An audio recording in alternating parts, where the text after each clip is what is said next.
Voy a empezar con las espirometrías.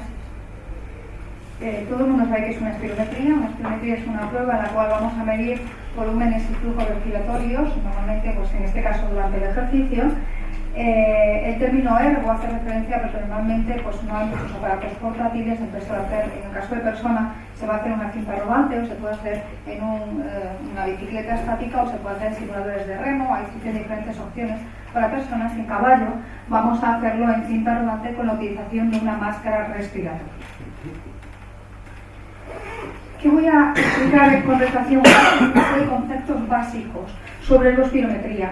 ¿Cómo varían? ¿Qué volumen respiratorio vamos a medir? ¿Cuáles son los que verdaderamente interesantes? La máscara nos da muchos más datos, pero lo que a nosotros verdaderamente nos interesa es lo que yo voy a comentar. ¿Cómo varían esos volúmenes con el rendimiento, con el entrenamiento y relación con el rendimiento o con el estado de forma física de ese animal? Lo que nosotros vamos a medir normalmente va a ser el volumen tidal, la frecuencia respiratoria, la ventilación minuto y consumo de oxígeno y producción de CO2. Esos son los parámetros mínimos que tenemos que hacer en una ergospirometría. Ahí vemos cómo va aumentando el volumen tidal, vemos que aumenta, que es la línea roja de esta gráfica izquierda, vemos que hay un incremento lineal con el ejercicio del volumen tidal. La frecuencia respiratoria aumenta linealmente, pero ya hemos dicho, ha comentado Francisco, que existe un acoplamiento entre frecuencia de tranco y frecuencia respiratoria. Cuando estamos acercándonos a una frecuencia de tranco máxima, pues vemos que la frecuencia respiratoria se estabiliza y no existen incrementos adicionales. El producto de ambos, el producto del volumen tidal por la frecuencia respiratoria, me da esa gráfica que vemos en el lado derecho, que es la ventilación minutos, que se representa en litros por minuto.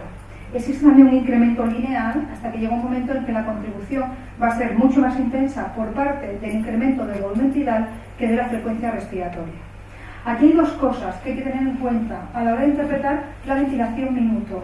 Primero, que no estamos expresándola en función del caballo, y un caballo más grande suele tener una ventilación minuto más elevada. Por ejemplo, un caballo español que pese 400 y pico kilos puede tener 1600, 1700 litros por minuto de ventilación minuto.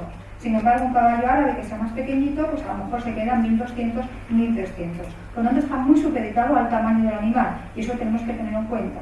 Recordar que esta ventilación minuto hace referencia a la cantidad de litros de aire que el animal desplaza por minuto, por unidad de tiempo.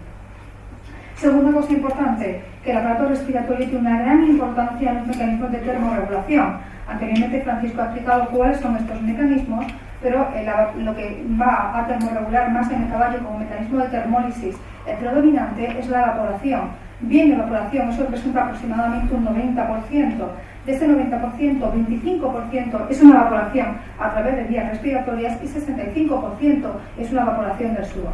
Entonces, esa ventilación minuto, ese desplazamiento de aire también puede estar muy ligado a esa función termorreguladora. Eso tenemos que tenerlo en cuenta cuando el test de ejercicio se hace en condiciones algo más calurosas.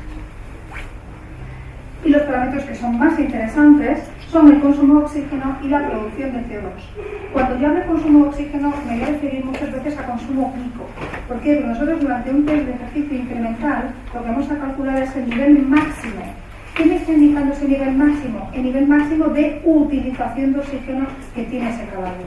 No hablamos de máximo, vuelvo a decir, aunque yo diga máximo verdaderamente es pico, porque no llegamos hasta la velocidad máxima. Verdaderamente para decir que es máximo tendremos que dar cargas de ejercicio y ver que aunque el caballo vaya más deprisa, el consumo de oxígeno no aumenta. Entonces nosotros vamos a hablar del máximo consumo de oxígeno que podemos obtener con el ejercicio. ¿Por qué es tan interesante este parámetro? Porque este parámetro, vuelvo a repetir, ese consumo de oxígeno pico, tiene una relación muy estrecha con la capacidad oxidativa.